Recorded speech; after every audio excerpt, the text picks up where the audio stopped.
Ahmadiyah dikenal sebagai Islam minoritas, namun kini telah berkembang di ratusan negara, menyebar hingga Amerika, Eropa, juga Indonesia. Lantas, apa saja yang telah dilakukan Muslim yang satu ini? Setelah pendirinya wafat pada tahun 1908, secara organisasi Ahmadiyah dikomandoi secara terpusat oleh seorang pemimpin rohani yang dikenal sebagai Khalifah. Organisasi ini berbendera Ahmadiyah Muslim Community atau Jemaah Muslim Ahmadiyah yang saat ini dipimpin oleh Mirza Masroor Ahmad, pemimpin spiritual kelima dalam sejarahnya. Seorang khalifah dipilih oleh komite khusus melalui proses panjang, sedikit mirip dengan pemilihan pemimpin gereja Katolik Roma. Khalifah Islam Ahmadiyah bertugas membimbing para penganut dalam bidang kerohanian dan duniawi. Khalifah juga memimpin sholat Jumat dan sholat-sholat khusus di hari besar Islam. Biasanya ini diselenggarakan di Baitul Futuh, London, masjid yang menjadi sentra kegiatan Ahmadiyah di seluruh dunia.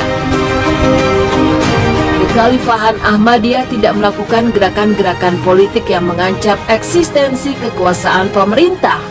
Jemaah Muslim Ahmadiyah menyatakan diri sebagai organisasi Islam terdepan yang menolak terorisme. Sikap ini dapat dimaknai sebagai implementasi dari ajaran pendiri Ahmadiyah, Mirza Ghulam Ahmad, bahwa jihad dengan pedang secara agresif sudah tidak memiliki tempat dalam Islam.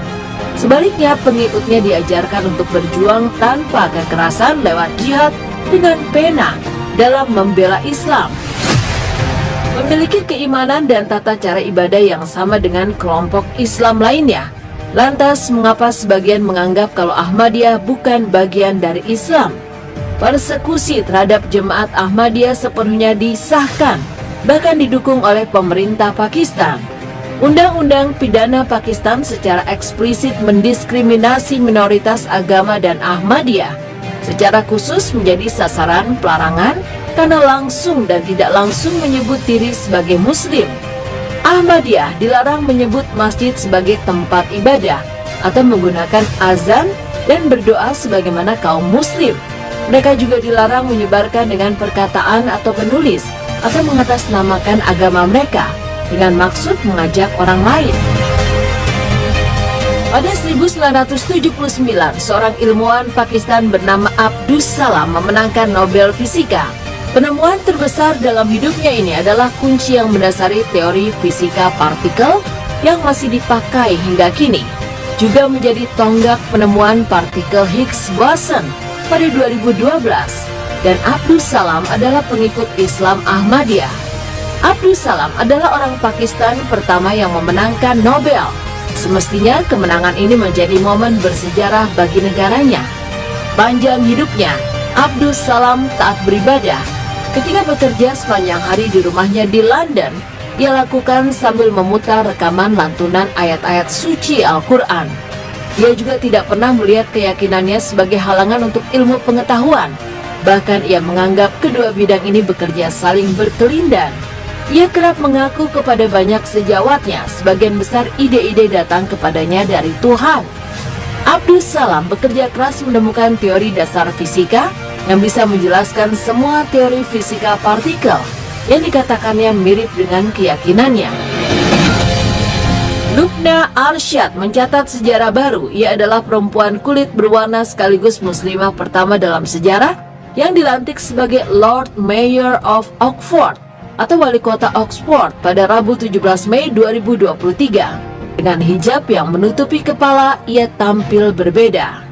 Lubna Arsyad yang sebelumnya adalah Labour Councillor dilantik dalam sebuah upacara di Balai Kota Oxford. Pejabat sebelumnya Kota James Fry pensiun dan mengundurkan diri.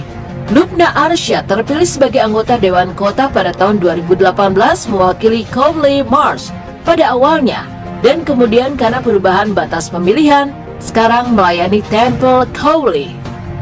Sebagai wali kota, Lubna Arsyad juga menaungi sejumlah badan amal, yakni Humanity First, Oxford Community Action, dan Asylum Welcome.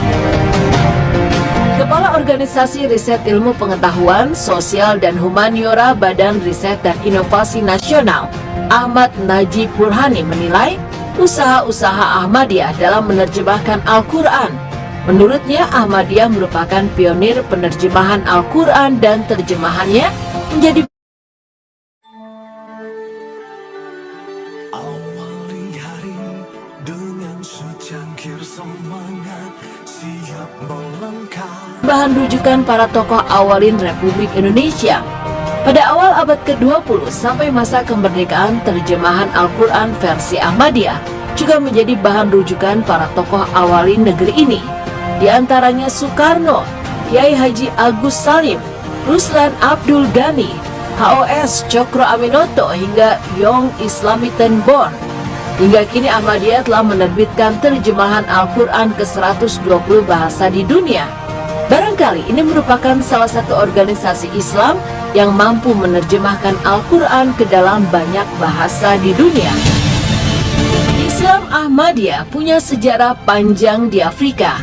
Para misionaris pertama tiba seabad yang lalu di Afrika Barat dan telah sukses secara spektakuler di antara orang Afrika, terutama di Nigeria, Tanzania, Ghana, Sierra Leone, dan Nigeria yang menjadi negara dengan pertumbuhan tercepat di dunia dalam hal populasi.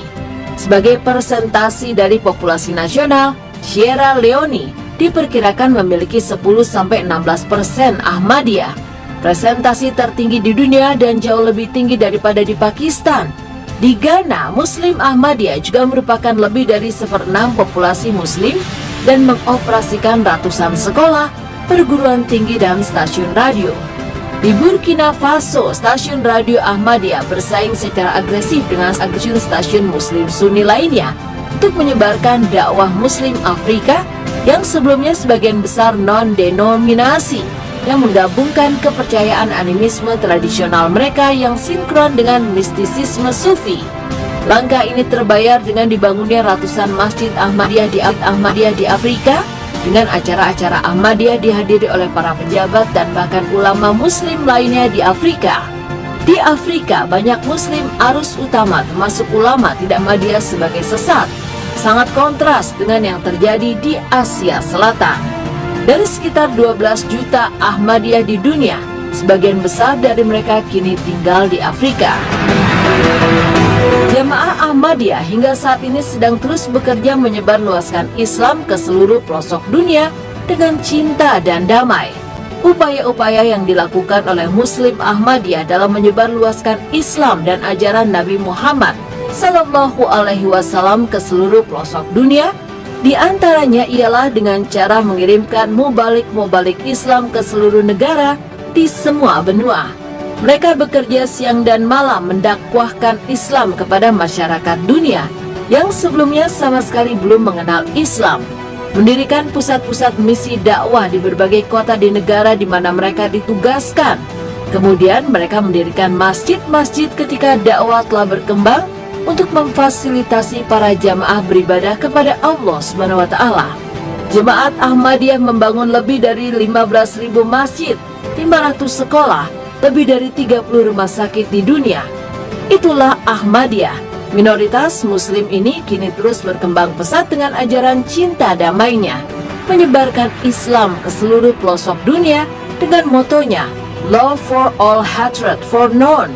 Cinta untuk semua, tidak ada kebencian untuk siapapun.